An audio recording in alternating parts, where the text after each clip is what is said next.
વિદ્મહે વાસુદેવાય ધીમહિ તન્નો વિષ્ણુ પ્રચોદયાત.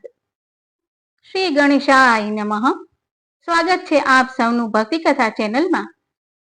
આ ચેનલ ઉપર આપ જોઈ શકો છો હિન્દુ ધર્મના મુખ્ય પવિત્ર તહેવારોની કથા ગુજરાતીમાં તેમજ તહેવારની કથા, મહાત્મ્ય, મુહૂર્ત વગેરેની માહિતી સુંદર ચિત્રો સહિત જોઈ શકો છો. તો જોડાયેલા રહો ભક્તિ કથા સાથે. આજે આ વિડીયોમાં આપણે જોઈશું ચૈત્ર મહિનાના વદ પક્ષની એકાદશી કઈ છે, તેનું મુહૂર્ત શું છે, તેની કથા શું છે, આ તમામ માહિતી જાણશું આજના વિડીયોમાં. તો વિડીયો સાથે અંત સુધી જોડાયેલા રહો. શ્રી ગણેશાય નમઃ. ઓમ નમો નારાયણ. ઓમ નમઃ શિવાય. હર હર મહાદેવ. ભક્તિ કથા ચેનલમાં આપ સૌનું સ્વાગત છે. ભગવાનના સુંદર ચિત્રો સહિત પવિત્ર કથાઓ સાંભળવા માટે જરૂર સબસ્ક્રાઇબ કરો ભક્તિ કથા ચેનલ. જો આપ આ ચેનલ ઉપર નવા હો તો ચેનલને સબસ્ક્રાઇબ કરવાનું ભૂલશો નહીં. સારા માર્ગે ચાલવા, સારા કર્મો કરવા, જપ તપ વ્રત ઉપવાસ કરવાનું બહુ મોટું મહત્વ છે. બધા વ્રતોમાં એકાદશીનું વ્રત સૌથી મોટું ગણવામાં આવે છે. વર્ષ દરમિયાન 24 તથા અધિક માસની મળી ને 2 એકાદશી, આમ કુલ 26 એકાદશીઓ આવેલી છે. આ એકાદશીનું વ્રત કરી જન્મો જન્મના પાપ નષ્ટ થાય છે. તો ચાલો આજે આપણે જાણીએ ચૈત્ર મહિનાના વદ પક્ષની એકાદશી વરુથીની એકાદશીની વ્રત કથા વિશે. શ્રી કૃષ્ણ યુધિષ્ઠિરને ચૈત્ર મહિનાના કૃષ્ણ પક્ષની એકાદશીનું મહાત્મ્ય જણાવતા બોલ્યા, હે રાજન, ચૈત્ર માસના કૃષ્ણ પક્ષમાં આવતી એકાદશીનું નામ વરુથીની છે. તે ઇન્દ્રલોક અને પરલોકમાં પણ સૌભાગ્ય પ્રદાન કરનારી પાવન તિથિ છે. વરુથીનીના વ્રતથી જ સહાય સુખની પ્રાપ્તિ અને પાપનો નાશ થાય છે. જે ફળ 10,000 વર્ષ સુધી તપશ્ચર્યા કરવાથી મનુષ્યને મળે છે, તે ફળ આ વરુથીની એકાદશીનું વ્રત કરવાથી જ પ્રાપ્ત થઈ જાય છે.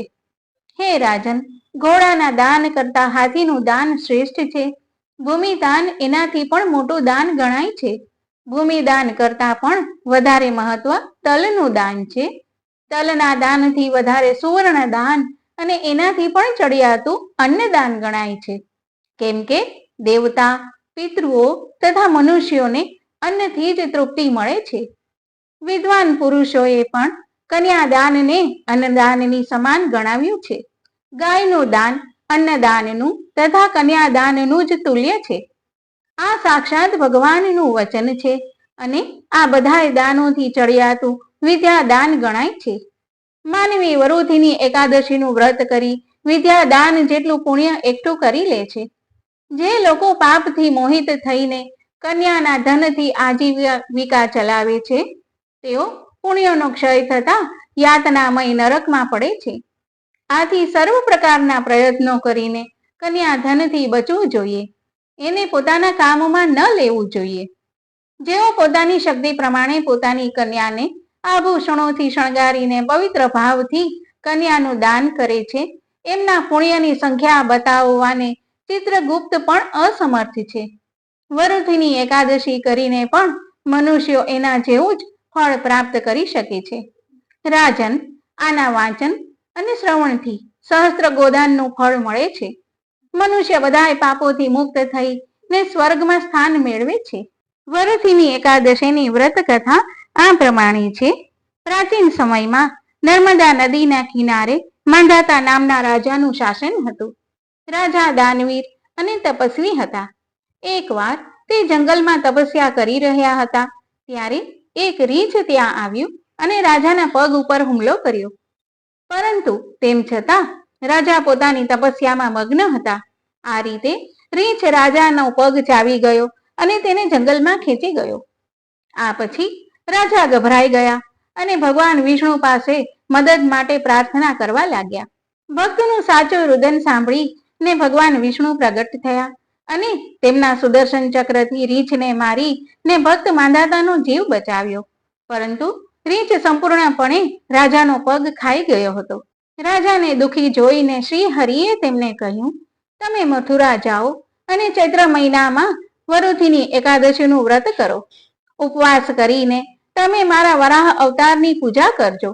આ પછી તમારા શરીરના જે ભાગો રીંછ ખાઈ જાય છે તે પાછા આવશે.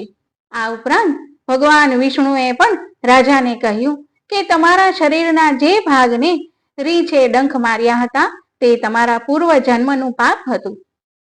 એ પછી રાજા માંધાતા મથુરા ગયા અને ચૈત્ર મહિનાની વરુથીની એકાદશીનું વ્રત કર્યું અને વ્રતની અસરને કારણે તેમના શરીરના અંગો પાછા આવી ગયા.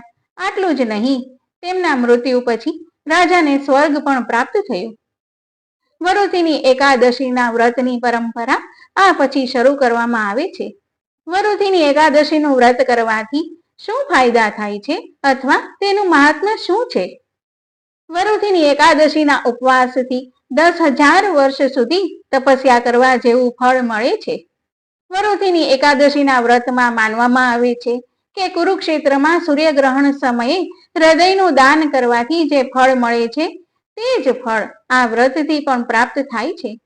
જે લોકો વરુથીની એકાદશીનું વ્રત કરે છે તેઓ જગતના તમામ સુખો ભોગવે છે અને મૃત્યુ પછી પરલોકમાં સ્વર્ગ પ્રાપ્ત કરે છે.